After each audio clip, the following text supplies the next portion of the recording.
El que esté libre de pecado, que lance la primera piedra. Jesús de Nazaret, Belén, Israel, 4 antes de Cristo, Jerusalén, 30 después de Cristo. Ninguna otra figura ha producido un impacto tan decisivo y perdurable en el mundo como Jesús de Nazaret. De hecho, la historia de la humanidad se cuenta tomando su vida como eje de referencia, antes y después de él. Llamado también Cristo o Jesucristo, es el personaje central de las religiones denominadas cristianas, la mayoría de las cuales establecen como dogma de fe que fue el Hijo de Dios, redimió con su sacrificio al género humano y resucitó al tercer día después de su muerte. La fuente principal de que se dispone para el conocimiento de Jesús son los evangelios, pero como fueron escritos algunos años después de su fallecimiento y tienen una finalidad primordialmente catequética, no siempre proporcionan información biográfica verificable.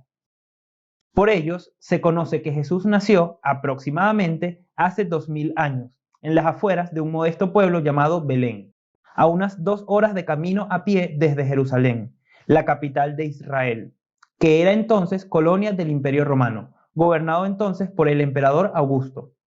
Su madre fue María, casada con José el carpintero. A poco de llegar al mundo, sus padres debieron huir con él a Egipto para escapar de las persecuciones de Herodes el Grande, rey de Judea. Cuando regresaron, se establecieron en Nazaret. Tenía 30 años cuando en las aguas del Jordán recibió el bautismo de manos de Juan el Bautista. Comenzó entonces su actuación pública, que apenas alcanzaría a 3 años, enunciando el reino de Dios, curando a los enfermos, liberando a los poseídos y transmitiendo una doctrina para la redención humana sustentada en el amor, el perdón y la verdad. Seguido de un grupo de fieles, de entre los cuales escogió a sus más allegados, los 12 apóstoles, predicó y actuó especialmente en Galilea y Judea. Su ministerio concluyó en Jerusalén, donde fue procesado por las autoridades romanas, que, tras acusarle de sedición, le condenaron a morir crucificado. El mensaje ético, humano y espiritual transmitido por Jesús de Nazaret alienta todo esfuerzo destinado a la edificación de un mundo más fraterno, justo y feliz. Al escuchar las palabras de Jesús, no pudieron lanzar ni una piedra. Todas las enseñanzas morales impartidas por Jesús poseen una extraordinaria relevancia por su belleza, sabiduría y profundidad. Una de ellas se refiere a la mujer adúltera que va a morir lapidada conforme a la ley mosaica. El episodio y su inesperado desenlace impresiona por su carga emotiva.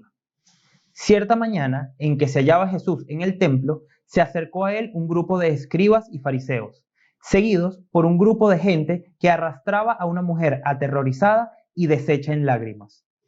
Acababa de ser sorprendida en adulterio y debía ser castigada. Antes de entregar la mujer al Sanedrín, resolvieron someter el caso a Jesús para saber su criterio. ¿Se debía lapidar a aquella adúltera o no?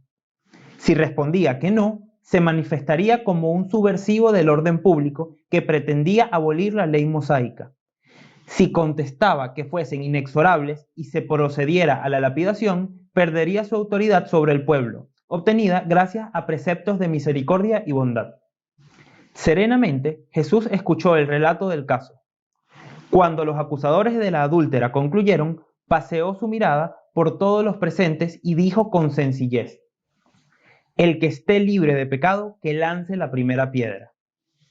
Oyendo estas palabras, comenta Juan en su Evangelio, capítulo 8, versículo del 1 al 11, que aquellas personas, acusadas ahora por su propia conciencia, se fueron retirando una detrás de otra, de tal modo que Jesús se quedó solo con la mujer.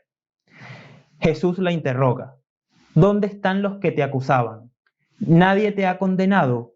Y ella respondió: nadie, Señor.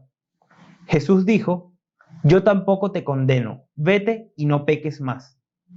Con tan simples pero contundentes palabras, la justicia quedaba sublimada en la misericordia. La impactante sentencia pronunciada por Jesús ha estado llamando durante siglos a la conciencia humana. Hace de la indulgencia un deber, porque no hay quien no la necesite para sí misma. Enseña que ninguna persona debería juzgar a los demás con mayor severidad que la que se aplica a sí misma. Constituye, por tanto, una base granítica para la edificación del más elevado código moral y social que pueda regir a la humanidad.